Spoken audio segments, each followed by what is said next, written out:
This bipedal predator is called the Acrocanthosaurus, and it is a dinosaur that has what I like to refer to as presence. When it's around, you know it. This animal should make for a killer exhibit. I mean, it being a killer and all.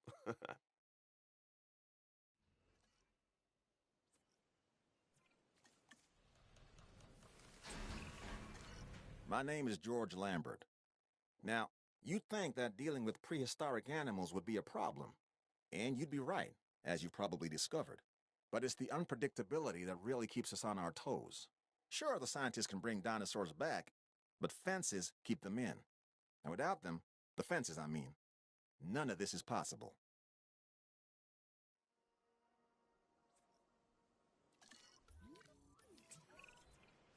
This is a Cryolophosaurus, one of the more colorful members of the collection. It's a carnivore, so take the necessary precautions and don't let its looks deceive you.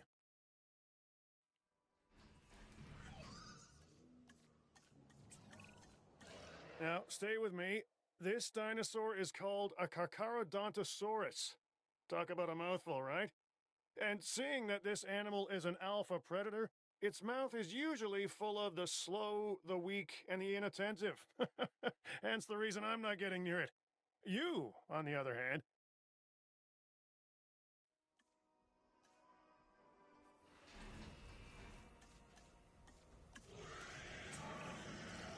I was pretty relieved when I found out the Gigantoraptor wasn't actually some kind of gigantic velociraptor. That would have been a recipe for disaster.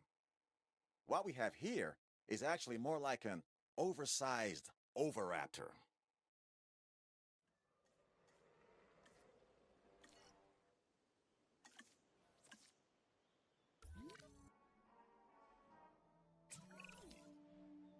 Dr. Kajal Dua. I'd ask what brings you here, but I'm not sure I'd get an answer.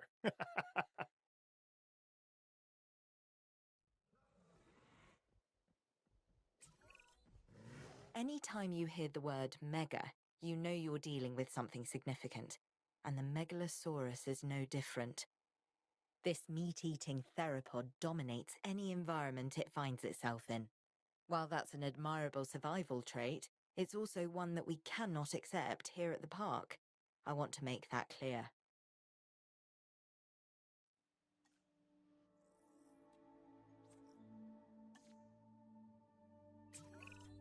You've successfully introduced a new dinosaur, a Proceratosaurus. This animal is instantly recognizable by the colorful crest on its snout. While smaller in stature than some of the other predators, it is not a dinosaur to be taken lightly, let me tell you.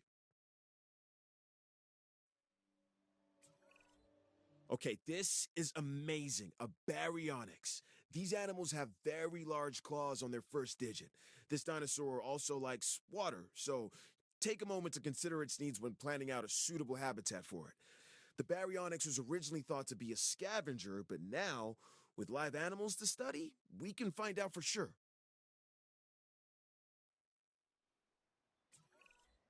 Here I was, trying to decide whether or not introducing a Tarbosaurus was really a good idea, but I guess it doesn't matter now. It's all in your hands.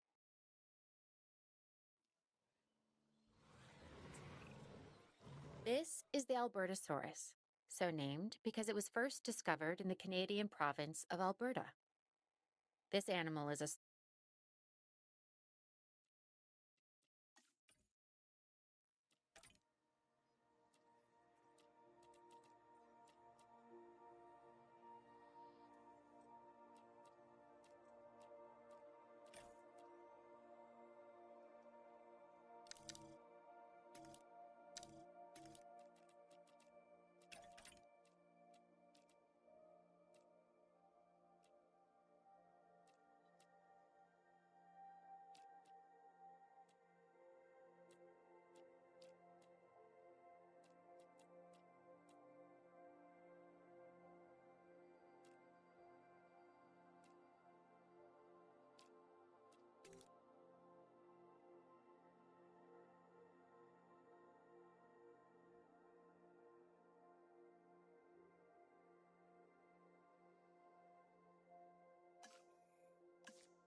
smart predator that relies on its rows of sharp teeth.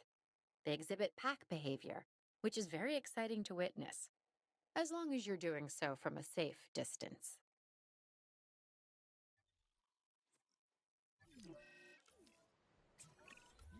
Every dinosaur that's recreated is important, but some also capture our imaginations. The Allosaurus is one such animal. It is believed that in its original environment, it was squarely at the top of the food chain. I'm interested to discover if that's true, given the opportunity.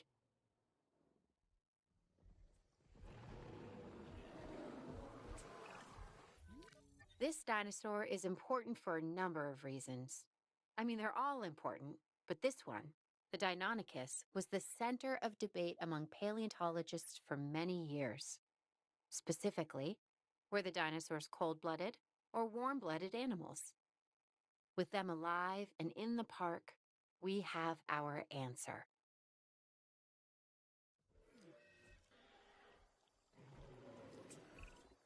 Now, what we have here is a Herrerasaurus. It's a carnivore and a spectacular addition to our dinosaurs.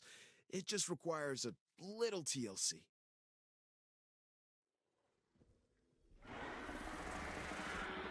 This dinosaur is one of the earliest known animals, dating back to perhaps 216 million years ago. It's called Coelophysis. Their remains can be found scattered across the globe. But if people want to see a Coelophysis up close, this is the only place to do it.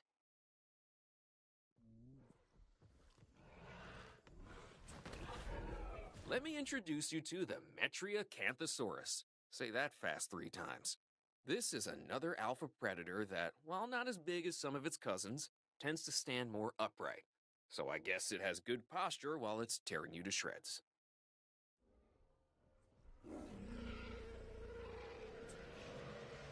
People often talk about the thrill of the chase, but if you got one of these on your tail, you'll soon become the kill of the chase. This right here is the Atrociraptor, a truly tenacious hunter, and it is simply relentless. At least, that's what I'm told. I don't intend to find out firsthand.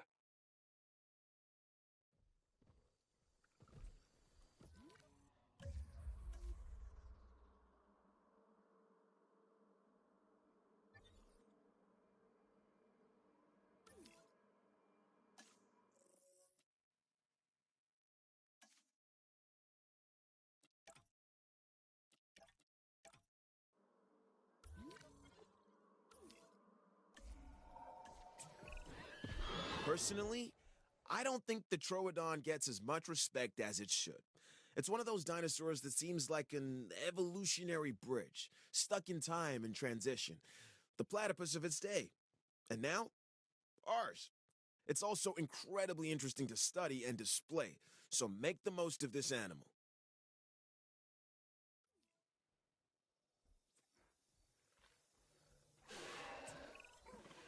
This dinosaur, the Dilophosaurus, has a distinctive neck frill it can expand when it senses danger. It's also been known to spit into the eyes of its prey, blinding it before it goes in for the kill.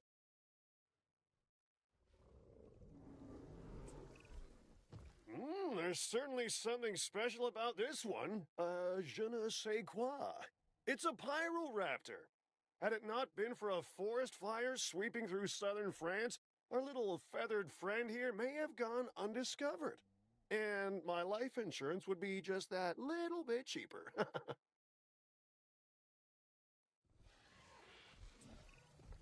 The Eutyrannus.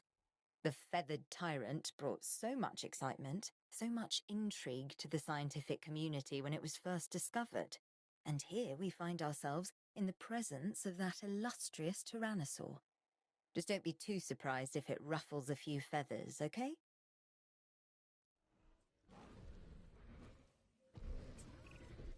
The Compsognathus is a small predator, but don't let its stature fool you. It can be a ruthless hunter.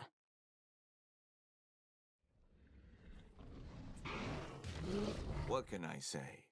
The Indominus Rex remains my most inspired creation. Nature can create a dinosaur, but only I can bring an Indominus Rex to life.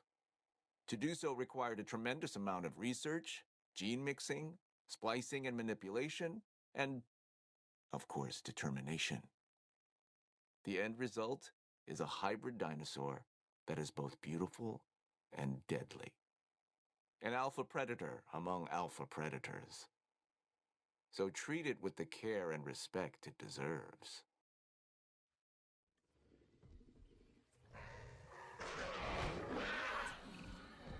Let me introduce you to Monolophosaurus. This is a no-frills predator straight from the Jurassic. Honestly, I could wax lyrical for days, because it's hard not to be impressed by such a colorful crest, but don't be fooled. This is one tenacious hunter.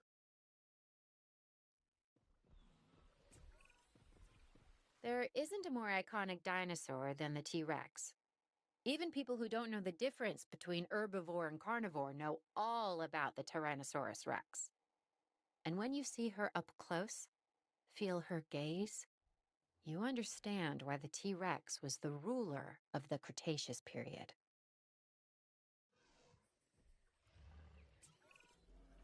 I finally get it. I finally understand why people have a fear of the dark.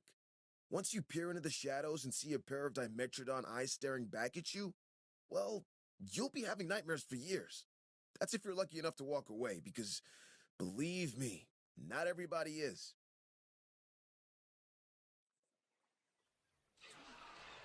The Concavinator is quite literally a hunter with a hump. So please, please, please keep it sweet, because I really don't want to have to flee from this Spanish predator.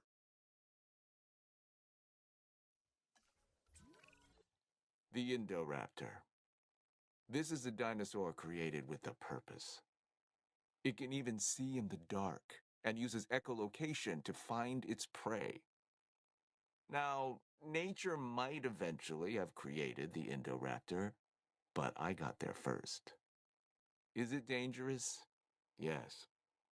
But then so is science. A Changosaurus. Neat. Really great that we're bringing back all these fast, hungry predators. Even better that I get to stay in the office with locks on the doors.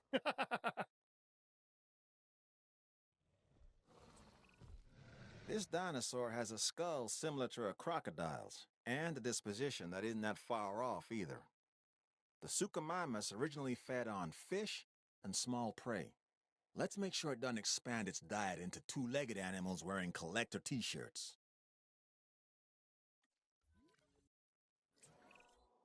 Ancient mythology may not be my speciality, but I've been told that Moros Intrepidus was named after the Greek deity Moros, the personification of impending doom. It was said that he gave people the ability to foresee their demise. And if you come face to face with this tyrannosaur, I suspect there is a good chance you will meet your fate.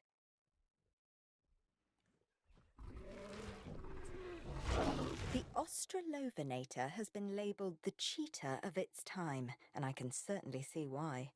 Here we have a hunter with terrific speed, power, and focus. The makeup of a perfect prehistoric predator, really. Just don't get spotted, because there's no way you're going to outrun this one.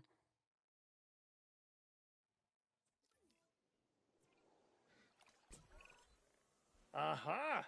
This one takes us back to prehistoric Utah. I definitely wouldn't want to meet this raptor out on a camping trip, would you, huh? 'Cause if it's distant relatives or anything to go by, the Utah raptor will make a meal of anything it can get its claws on. I hope you know what you're letting yourself in for, 'cause there's not much room for error when it comes to the Spinoraptor. But what do you expect?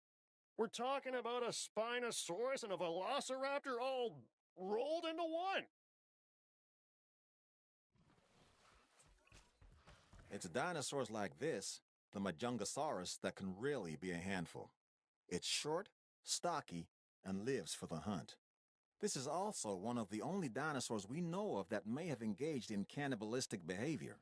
Nothing like having your friends over for dinner. If you ask me, I think this animal gets a bad rap.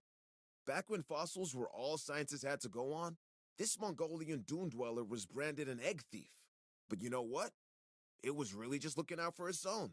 So as far as I'm concerned, the Oviraptor is all right in my books.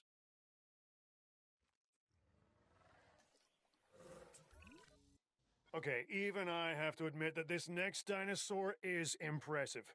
The Spinosaurus is perhaps the largest of carnivores. Of course, I'll never get close enough to one to see for myself, but that's why I have you.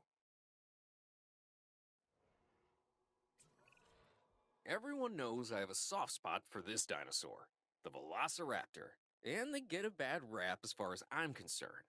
But if you imprint early enough, you can make real connections with them. Other than Claire, raptors are the most intelligent partners I've ever had. And like her, they could kill me in the blink of an eye. that's a joke.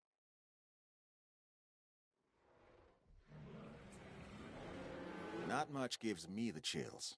But this is something else. Now listen to me very carefully. It is imperative that you keep the Scorpius Rex under control. If this thing escapes, well, I'm not even gonna go there.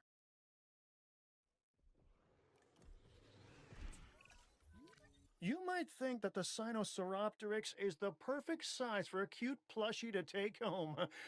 But this dinosaur is a pretty mean hunter for something so small.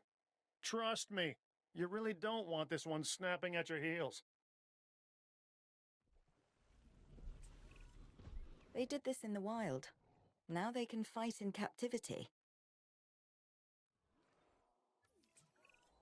Whenever a dinosaur dies, I feel like I've lost one of my own.